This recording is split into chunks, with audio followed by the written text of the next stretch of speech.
Hit the restart. All right.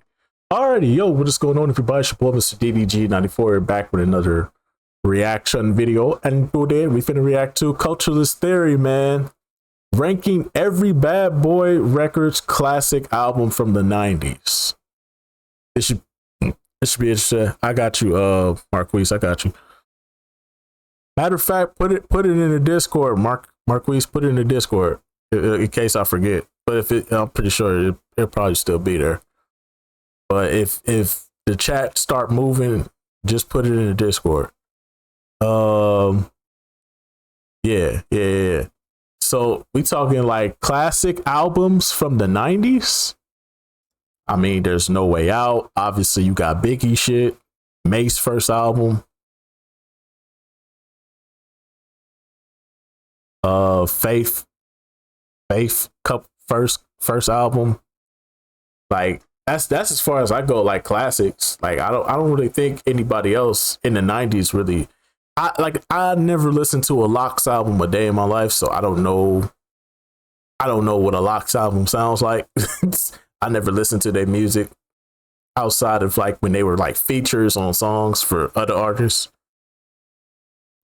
But other than that, though, man, without further ado, let's get right into this. What's good, CC fam? It's your man CJ Williams in the house with Cultureless Theory, and today we're gonna bring you a bad boy list like no other before it. That translates to us ranking all 9 hip-hop albums from the Story label that dropped between 94 and 99. All right. As always, we are not including any mixtapes, soundtracks, EPs, or maxi singles for all the real old heads out there. Truth be told, they never dipped their toes into those categories anyway. But make sure to like, follow, Then why tell us that? That was pretty fucking pointless. and subscribe if you haven't done so already. And don't forget, we've got a super thanks button that you could spread love on as well. Now that we got the I forgot about Craig Mack. let's dance our way into that list that can't stop, won't stop. Number 9, Mase, Double Up. Oh, the second album. 15th, 1999. 97 and 99 were strictly for Puff, Big, and Mase. Spoiler alert, quality and ranking for either year mirrors the other. It's an open secret that a lot of Bad Boys hits followed a very specific formula. But ringing it out till the last drop on fans as if other shops weren't creating far more interesting tracks was crazy work. No matter what, Stay Out of My Way with label mates Total and the lone single Get Ready featuring Blackstreet all run on easy pick samples, sing-songy hooks, and lackluster bars in hopes you'd want to dance to the music alone. We're positive that Another Story to Tell had Big rolling over in his grave, while Getting It and Do It Again should be buried in the same hole all those Atari-era ET games are. Damn. If You Wanna Party is the most passable song based on familiar hits, this one being Grace Jones's Feel Up from 1981, with Fuck Me, Fuck You featuring My Son right behind it, utilizing the ubiquitous Funky Drummer sample. My Son gets upgraded from hook duty to a couple of bars on the Posse cut from scratch, which tries to be 24 Hours to Live 99. The track also included future Bad Boy alum Loon and Shine, with the most noteworthy tidbit from the entire album being a line from Mase himself where he says, "If I could do it all again, I'd do it all for Christ." Soon enough after this album dropped, he was quote-unquote giving his life to God, exiting the very same business that turned him into a perceived overnight millionaire. I can't say that I blame him. She was at them Diddy parties. That nigga probably been scarred by that shit. Everybody know ain't no party like a Diddy party, so Yeah, that's what's up. Yeah. yes, sir. Ain't no telling what that nigga saw at them Diddy parties. That nigga probably scarred. That nigga had to go find God. I don't blame you. When the album's author abruptly abandons his newly released product, fans following suit is the only expected reaction. Double Up tumbled all the way down from Harlem World's 4 times platinum to gold, with 0 mentions in the realm of rap music since. Hey yo, tell us what you think made him leave the hip-hop way of life without warning down in the comments. Number 8, Puff Daddy, Forever, 24th, 1999. The audacity that this came out a day before my birthday is crazy. Came out August 24th. This came out right before my birthday. Hell, dog. Get this shit up out of here, dog. Get Diddy up out of here, man. Everybody know ain't no party like a Diddy party, so Yeah, that's what's up. Yeah. He remained at an all-time high in the 99. 2 months after Harlem World 2.0, Double Up came out, Puff Daddy drops the family tag and proceeds to shove No Way Out 2 down our throats, BKA Forever, as he takes center stage on the album cover. Is This the End Part 2 brings back Twista, but this atrocity should have never survived the studio session it was created in. Damn. If we wanted to hear Wanna Get Paid from LL's Phenomenon album circa 97, we'd simply put that on, instead of queuing up Do You Like It, Do You Want It with rare throwaway Jay-Z bars. Can you tell where this is going? Mobb Deep's Right Back at You beat is rehashed on Pain, and the funk Dr. Spock is bandaged to the hook only on Fake Thug Dedications. The irony here is that not only the title itself, because a lot of us believe Puff to be exactly that, but he also handily admits that if I don't write it, I recite it well. Embellishment and hyperbole are staples of hip-hop, but when you look and listen a bit closer, you start to wonder where the lines of fairy tales and reality blur. Dropping lines such as, I'm like Russell, when I got problems, I'ma send a dark van, kill for a hobby and lay in the lobby, and got feds knocking my door down, at the very least give us something interesting to ponder about the man born Sean John Combs. The Satisfy You collab with R. Kelly and PE 2000 as mainstream singles were mere low-level style jackings gone wrong. At least the prerequisite posse track Reverse is somewhat solid with assists from Busta, Redman, G-Dep, and Shine. Platinum sales and runner-up placements on Billboard would mean success for 98% of artists out here, but judging against his own record from 97, it was a fall-off of mass proportions. This lazy-ass effort from the must-be-seen at all times executive producer deserves to be forgotten about forever. Number 7, Craig Mack, Project Funk the World, September 20th, 1994. The second official release from the newly incorporated Bad Boy Records bears a stark contrast from the Notorious B.I.G.'s 7-day older Ready to Die straight from the get-go. 3 decades later, the gap between the pair couldn't be wider. Is Mac's name revered as an essential part of the Bad Boy legacy? Have you seen any commemorative releases of this project? Can you waltz into your local Target store present day and pick it up on vinyl? To paraphrase Destiny's Child, that's a no, no, and a no. Big had various appearances on other records to whet appetites leading up to his debut. Mac dropped unexpectedly like bird shit straight out of nowhere, save for that unimpressive cameo on the remix of Mary J's You Don't Have to Worry. What affected Craig the most was his suffering from ARS. That's anonymous rapper syndrome, one of the biggest detriments to careers of rappers since the beginning of hip-hop. Christopher Wallace created a multifaceted character with Biggie Smalls, aka the Notorious B.I.G., who could never be replaced. Craig Mack was Craig Mack, aka MC What's His Name, who proclaimed that fly rapper so-and-so wouldn't be around next year, which ironically turned out to be Craig himself. And that was... I mean, it also had to do with Puff as well. I feel like Craig Mack could have still had a career. Craig Mack could have still had a career, but the problem is Puff didn't want to push him because him and Puff kept butting heads with each other. Was his career-defining track flavor. And rightfully so, that nigga should have got paid. Rating storytelling or distinct vocals that nigga Puff was an asshole. Are sorely lacking here. Welcome to 1994 and Real Raw are evidence of his friendship with Long Island's EPMD, whereas Judgment Day sounds like an extension of the album version of Flavor. When God Comes is his conscious song that wasn't appreciated at the time but makes a lot of sense as we've all aged. The Flavor remix was the superior rendition of the song thanks to assists from Busta, Rampage, Uncle L, and of course, Biggie himself. Adding it to the album's post-release surely would have boosted its sales, which stalled out at gold. The label and the artist parted ways after Project ran its course, with the late Mac becoming a footnote versus Biggie and Bad Boy defining a whole era. Number 6, the Notorious B.I.G., Born Again, December 7th, 99. To say that 99 was a rough year for Bad Boy is a massive understatement. With Double Up being DOA and Forever missing the mark by a football field, Puffy resorted to digging up old Biggie verses and covering them in new paint, resulting in this compilation project we're about to dive into. The title Born Again truly is tongue-in-cheek and makes sense following Big's other official albums. But we already knew that he wouldn't approve of a lot of this. We can hear that Wallace was the father to Slim Shady's persona, with all the nefarious shit being spit on lead single Dead Wrong. But we couldn't fathom the two collaborating circa 99 were he not pushing up daisies. I really want to show you with Nas and half of Jodeci sounds like debts owed to Puff being paid off hastily, and the hodgepodge of Beanie Siegel, Ice Cube, and Black Rob on If I Should Die Before I Wake is a terrible fit. Even more confusing is the usage of old Craig Mack vocals on Let Me Get Down, paired up with Missy Elliott, though G-Dep shows promise with his contribution. Come On with Brand Nubian, Sadat X sounds like it was actually finished before his murder and works well, whereas his verses from the Red and Meth featured rap phenomenon originate from Keep Your Hands High on Tracy Lee's Many Faces 97 CD. Pay attention closely and you'll see connections to both Jay and T.I. When Short Dog's in the house, you know you're in for a good and nasty time with Big Booty Hoes delivering exactly what's expected. Yeah. We'll also give a pass to the one All I want is hoes, big booty hoes. Big alongside C's and Kim. Overall, this 75-minute outing could have been chopped in half and maybe, just maybe, it would have fared better.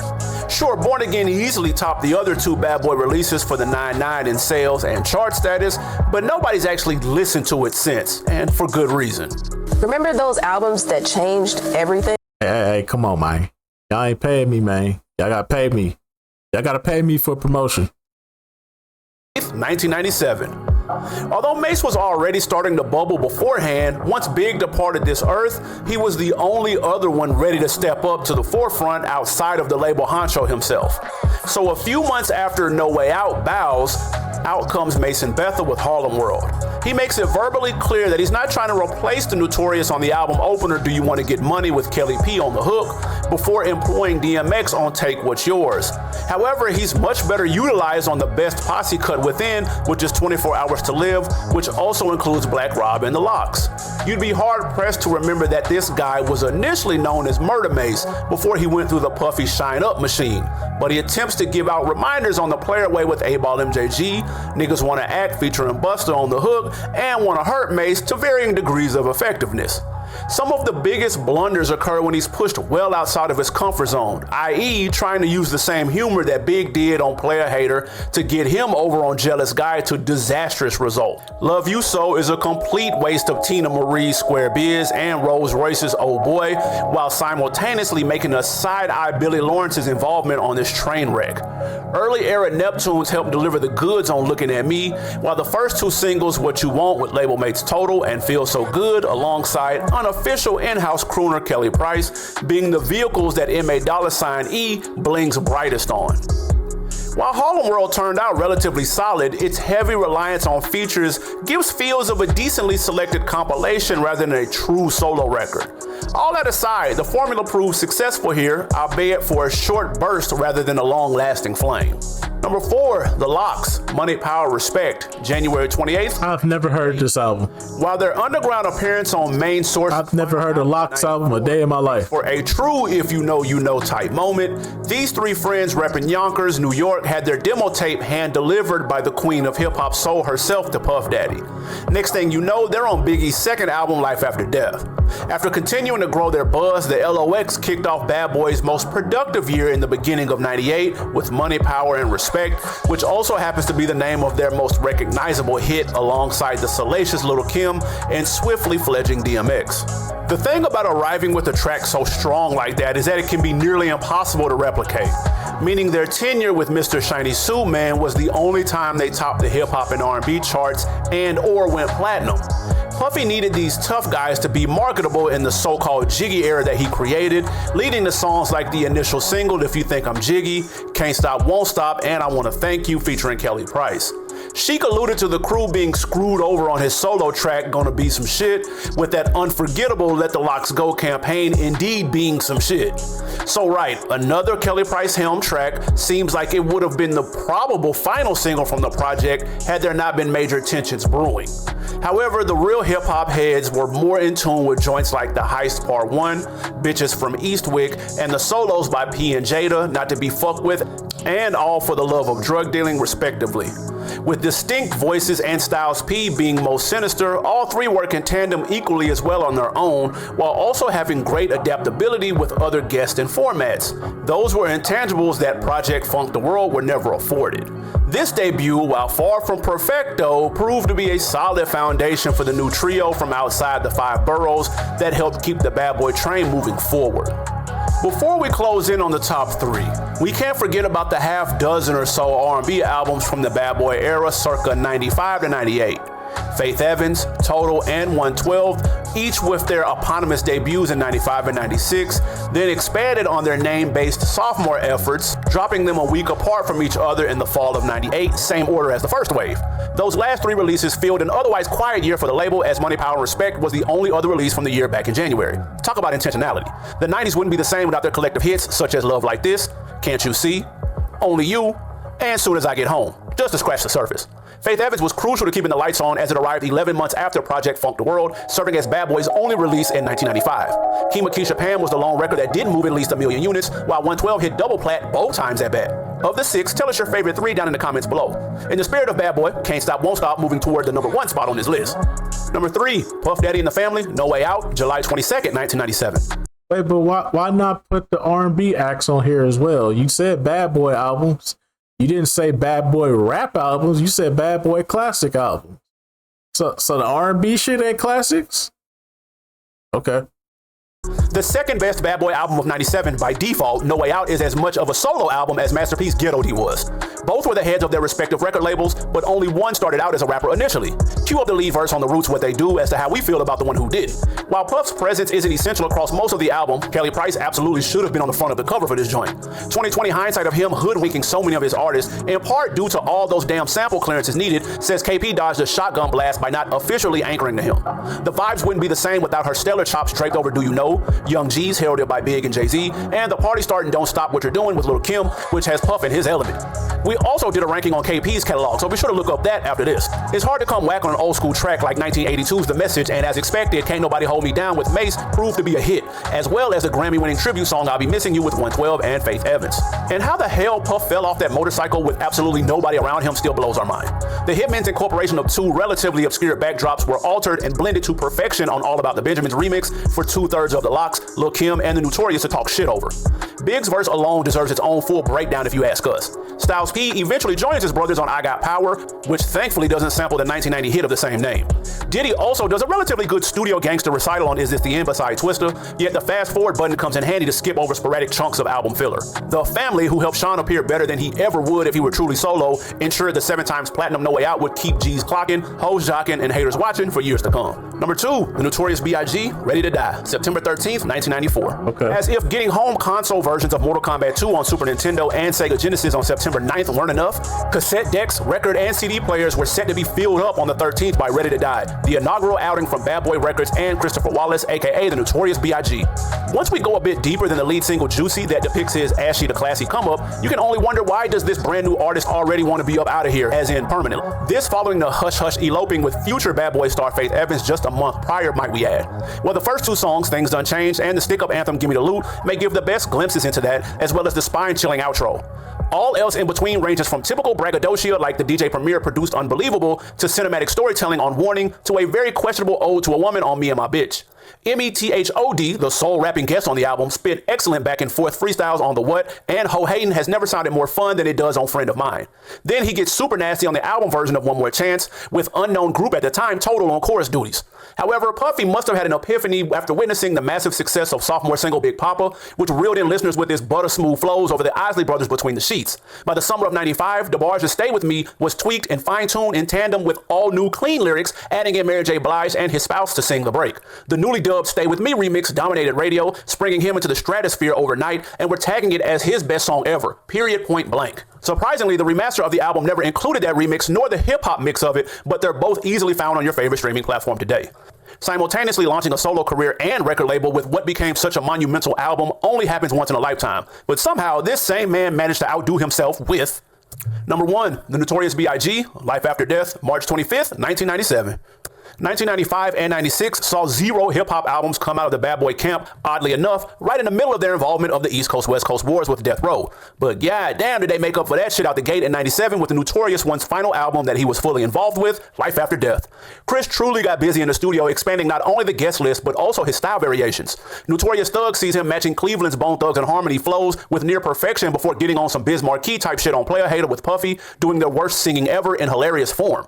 Reflection is heavy on Missing You alongside 112, and then he dials in a favor from R. Kelly for mass appeal to the ladies on their duet Fucking You Tonight. I Got a Story to Tell is a masterclass for why you never creep up in other brother spots, while the Diana Ross track I'm Coming Out was the easy button sample that made More Money, More Problems shoot through the roof alongside Puff, Mace, and another uncredited hook courtesy of Miss Kelly Price. As we all know, going back to Cali for Big didn't pan out as well as it did for Uncle L. Showing no surface level fear, he ventured into enemy territory, intending to promote this record at Puffy's behest. And sure enough, like the album's ending song, You're Nobody Till Somebody Kills You, eerily precluded, the legend of Christopher Wallace grew immensely after his murder in Cali on March 9th, 1997. In due time, this double-disc, 24-track record became certified diamond, with countless documentaries and lore released about his life ever since. Realizing the fate of the remaining Bad Boy artists, we can only imagine Big would have eventually left the label like everyone else. Yeah. But without him, Bad Boy as a label and hip-hop itself would be like McDonald's fries with no salt. Straight up bland. If Big left the label in the same way that the Locks left Bad Boy, I think Diddy would probably be the one. Diddy would probably look like the scum of the earth. For real. Diddy would look like the scum of the earth. You made Big mad at you? That's crazy. Man. And that's going to do it for us here at CT. The influence of Bad Boy Records on the industry as a whole remains undeniable and has already gone down in the history books. We think we've done this list justice, but what say you? Engage with us in the comments down bottom and let us know if you want that full break. You should have put some R&B you should have put some R&B albums on here, especially Faith Evans albums. Faith Evans' first couple of albums should have been on here. I would put them over the Mace and the Locks album any day of the week. I don't care what y'all say. I ain't never listened to a Locks album a day in my life. It probably might be good. Who knows? Maybe I'll sit down and listen to it one day. But as of right now, Faith Evans had 2 albums that came out in the 90s. I would prefer her shit over did she have 2 albums come out in the 90s? I think she had 2 albums come out in the 90s. I'm not for sure. But I would rather listen to that. I would rather listen to her music over just about anybody. I would prefer to listen to her albums over fucking Mace's second album. Shit, even Mace's first album, I'll probably listen to that over that. So yeah, and the Locks album. So yeah, I'm just saying that's just me though. I fuck with the R&B. I think 112 album was cool. 112 first album was cool. I ain't gonna hold you. 112 first album was cool. I don't even know why I'm trying to act like they ain't have a good ass album. They had a good first album too. That's just me though. I feel like they should have been on this list. I feel like the R&B group should have been on this list. I don't think it should have just been straight up hip hop, but I digress. Anyways, though, let's just go about do it for this one. I will see you on the next video. Till then, deuces.